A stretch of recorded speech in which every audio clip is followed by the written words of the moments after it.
1 in 5 container ships right now across the world is locked in a port somewhere, unable to move because of backups. Like, we have no idea how much damage we did to the supply chain. And we are by no means done with that catastrophe. No, I like to joke, my Jeep started misfiring and I gave it to the dealership and they told me it's going to take 3 weeks because there are no car parts.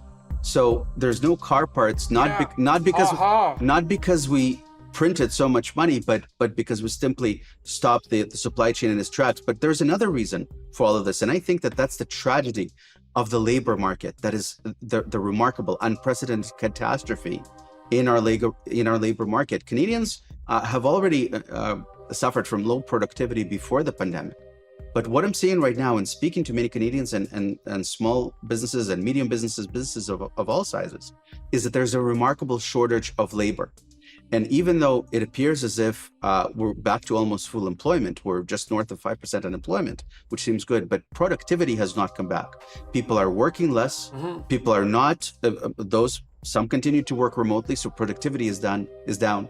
And you know, primarily what I'm noticing, and that's something that I talk about a lot, is that the labor force has suffered a post-trauma from COVID. A lot of I think Canadians and others around the world feel that something was materially lost in the last couple of years.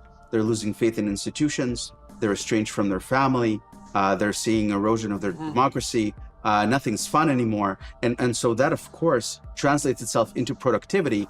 And until we restore productivity, we will not catch up on supply, and we will not be able to catch up with inflation. That's a consequence of demoralization. Yeah, well, Canadians, we're 35% now behind the Americans in terms of comparative productivity. And the OECD has prognosticated that we'll be the worst performing industrial economy in the world for the next 40 years. It's a disaster. That's what Canadians are facing. So that means, in all likelihood, we'll be half as wealthy as the Americans in 10 years.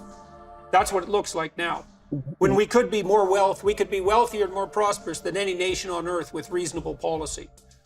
I'm not sure how we get out of this in the short term. Yeah, well, God only knows what's going to happen when we face the next serious flu. So this is why it's so important that history reflects on what happened fairly.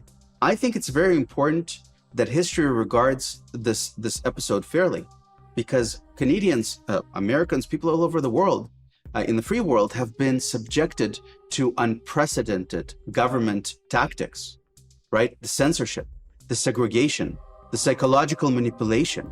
And if that narrative somehow prevails, and it suggests that it saved lives, then we will never fully get our democracy back, and we will never fully go back to normal. And those are two propositions that I find unacceptable. We have to get our democracy back. We have to go back to normal.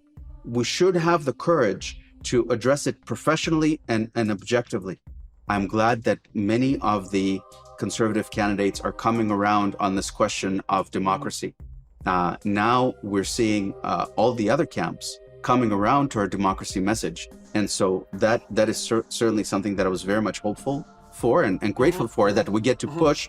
And second of all, I think that insisting that our party is not afraid to stand for what it believes, and that we speak with clarity, something that I've tried to do throughout my career in the last couple of years, is something that I will demand from and expect from the leadership of this party, the future leadership of this party, as the voters expected from us. And that's the only way we're going to prevail with Canadians, is when they believe what we say, and when we speak clearly, and we're not afraid to stand up for all Canadians, unlike in the last couple of years.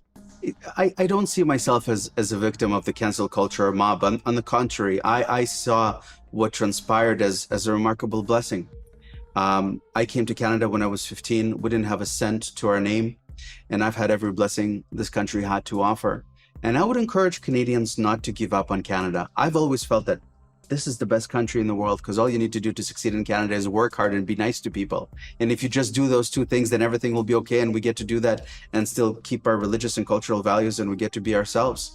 And I have a sense of optimism, as I said to you in the beginning of this interview, that even the media is turning on Justin Trudeau, and with so many things that we're concerned about that ail us right now, we can solve them. As I said, we just need democracy and natural resources that would alleviate a lot of the concern we have right now.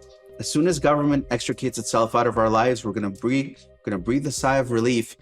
We know what to do to solve this, and I'm incredibly grateful to so many Canadians coast to coast with whom my message of democracy has resonated. And I'm also thankful to all of my friends in this race. We have record membership of 675,000 members. It's something to the credit of all of them, and it's something to be proud of, because that means we're bringing a large motivated base into our next election. We have to emerge out of this united and firm. We cannot give up on our country, nor do we need to. We are a wonderful country, and I'm optimistic about the future.